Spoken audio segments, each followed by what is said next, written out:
Social, l'émission qui parle du handicap. Eh bien, bonjour à tous et bienvenue pour cette nouvelle émission de Social, l'émission qui parle du handicap. Aujourd'hui, nous allons commencer avec 4 news, donc nous allons passer à la première. Invalide emploi, enfin une asso pour défendre vos droits. Une association voit le jour en mai 2024 afin de défendre les droits des personnes en situation de handicap, en particulier les 900 000 invalides, dont 300 000 en activité, et en finir avec les obstacles rencontrés depuis des années. Cette association se nomme Actif, A-C-T-H-I-F. Au début de 2022, une réforme qui prive des milliers de personnes en emploi de tout ou partie de leur pension et de certains droits, tels que les points de retraite, la prévoyance, assurance, etc. Cela produit des situations humaines, familiales et financières catastrophiques, du jour au lendemain à cause d'une perte de 1 200 € par mois, en moyenne due à une réforme pension invalidité. L'association Actif est née d'une colère de quelques pensionnés désespérés, ayant créé un premier collectif nommé Les Oubliés de la Réforme sur Facebook. Malgré que le dossier soit complexe après des mois de négociations et d'interpellation, ces gens ne lâchent jamais l'affaire et continuent les actions. Puis, ils sont confrontés à d'autres désaccords, tels que la hausse des pensions prévue en avril qui ne sera transmise qu'en août. Cette fois, trop, c'est trop. Le 31 mai 2024, ces actifs décident de s'organiser en association afin de mieux faire valoir leurs revendications. Leur mission est de rassembler et d'être un guide pour ceux qui reposent sur la défense de l'emploi adapté aux conditions de santé des invalides, à la discrimination faite aux femmes dans le cadre professionnel et à l'accès aux droits de tous les invalides. Engagée dès le début, Evelyne Mage devient présidente, puis Amandine Romain, qui poursuit l'animation du groupe Les Oubliés de la Réforme, est nommée présidente d'honneur. Car l'invalidité concerne 54% des femmes, mais cette association s'adresse bien sûr à tous les actifs et aux aidants. Elle offre à ses membres à la fois les moyens de s'informer, mais aussi de participer à des activités. La cotisation reste symbolique, 5 € par an. Maintenant, l'objectif est de poursuivre l'interpellation de toutes les parties initiées par le collectif fait comme le médiateur de l'assurance, de la Banque de France, du MEDEF, Mouvement des entreprises de France, le Sénat, la direction de la sécurité sociale, les parlementaires, le gouvernement, le CNCPH, Conseil national consultatif des personnes handicapées. Après 2 ans de combat, certains droits ont été rectifiés, mais Actif veut amplifier cet engagement vital. Nous passons tout de suite à la deuxième Handy News. Belle hausse de la PCH, emploi direct le 1er juin 2024. Pour mieux couvrir les frais liés à l'emploi d'assistant de vie, le tarif emploi direct et mandataire de la prestation de compensation du handicap augmente le 1er juin 2024. Le but de cette revalorisation est de mieux couvrir les frais liés à l'emploi d'assistant de vie, induits par le Code du travail et la convention collective, par exemple, ceux liés au remplacement durant leur congé, la participation de l'employeur aux abonnements de transport en commun ou encore l'inscription au service de santé au travail.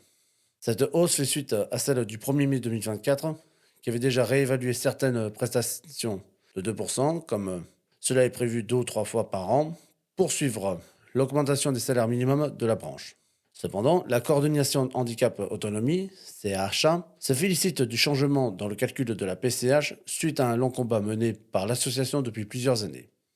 Une avancée pour l'autonomie des personnes en situation de handicap se rapproche de la compensation du handicap voulue par la loi de 2005.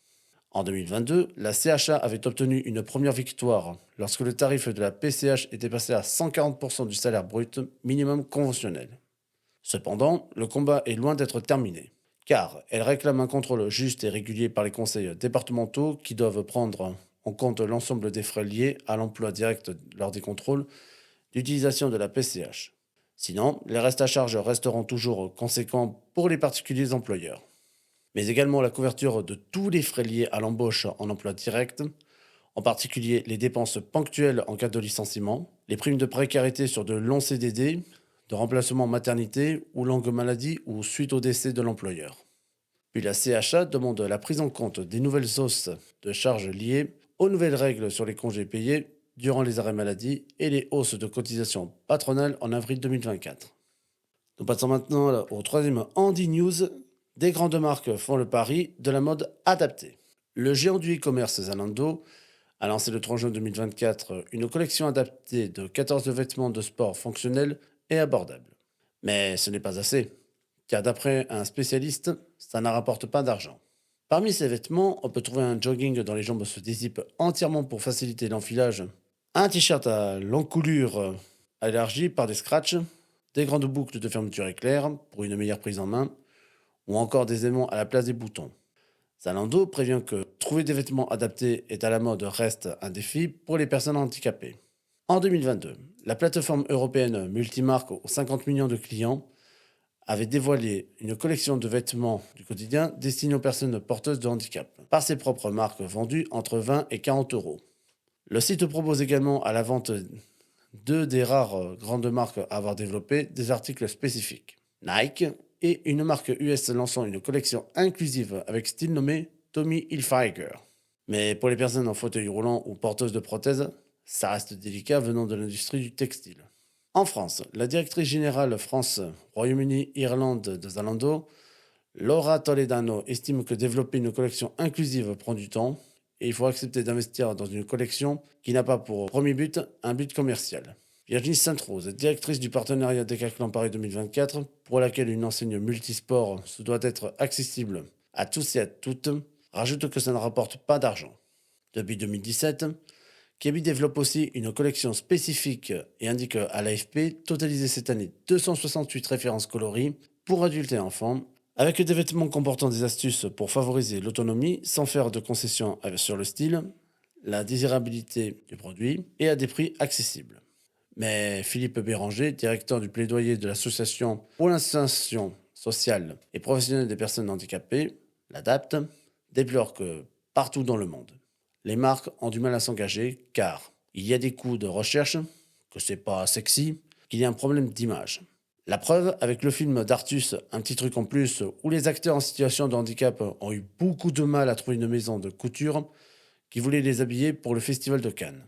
En 2022, Lacoste avait lancé une collection avec le nageur handisport Théo Curin, amputé des 4 membres. Et enfin, nous passons à la 4e Handi-News. Hashtag J'ai pas école, parents d'enfants handicapés, témoigner. En 2024, les témoignages de parents d'enfants handicapés et démunis continuent d'augmenter, car le droit à l'éducation pour tous n'est pas respecté. Avec seulement 4 heures de classe par semaine, manque d'accompagnement d'élèves en situation de handicap AESH, absence totale de scolarisation, etc. Pour la 6e année consécutive, l'UNAPI lance l'opération Hashtag J'ai pas école et incite les parents à témoigner sur la plateforme marentrée.org. Le président de l'UNAPI, Luc Gatto, déplore que chaque année, ils espèrent ne recevoir aucun témoignage, que chaque enfant ait une solution de scolarisation qui réponde à ses besoins, au retentissement de son handicap, et malheureusement les appels à l'aide continuent. Ce mouvement citoyen qui se bat pour les droits des personnes avec handicap intellectuel et cognitif remarque que rien n'a changé malgré qu'en 2023, la France a été condamnée par le Conseil de l'Europe pour violation des droits des personnes en situation de handicap et de leurs familles. Baptiste, 14 ans, avec des troubles du spectre autistique, n'accourt que 4 heures par semaine. Harry, 3 ans, autiste non-verbal, passe ses journées tout seul dans le hall avec son accompagnant ou dans une pièce à part. La plupart des élèves sont aussi privés de cantine ou de sorties scolaires, mais dans leurs parents dans une situation difficile entre vie professionnelle, familiale et sociale. Un jeune homme de 15 ans nommé Aristide a été prié de changer d'établissement à la fin de sa 4e Ulysse, unité localisée pour l'inclusion scolaire, suite à des violences subies par son AESH. Mais aujourd'hui, son père a été obligé de démissionner pour s'occuper de lui, car la direction académique du Rhône a invité Aristide à rester chez lui, estimant que c'est une bonne chose pour le bien-être de l'enfant. Combien de parents épuisés devront encore témoigner avant que l'école puisse enfin prendre en considération tous les élèves? S'impatiente Luc Gatto. Voilà, chers auditeurs et chères auditrices, vous avez écouté quelques Handi News dans Handi Social, l'émission qui parle du handicap. Alors, chers camarades, nous sommes tous des handicapés, mais nous avons des ambitions, nous avons tous un rêve. Nous pouvons réussir ensemble si vous vous battez pour ce que vous êtes. Faites-vous aider, battez-vous pour vos rêves. Et pour les personnes ordinaires, nous sommes peut-être des handicapés, mais nous ne sommes pas des bêtes de foire dont on peut se moquer impunément. Nous voulons qu'une chose, c'est d'être acceptés comme on est et de coexister avec vous. Voilà, sur ces belles paroles, je vous souhaite de très bonnes journées et à bientôt pour Handi Social, l'émission qui parle du handicap.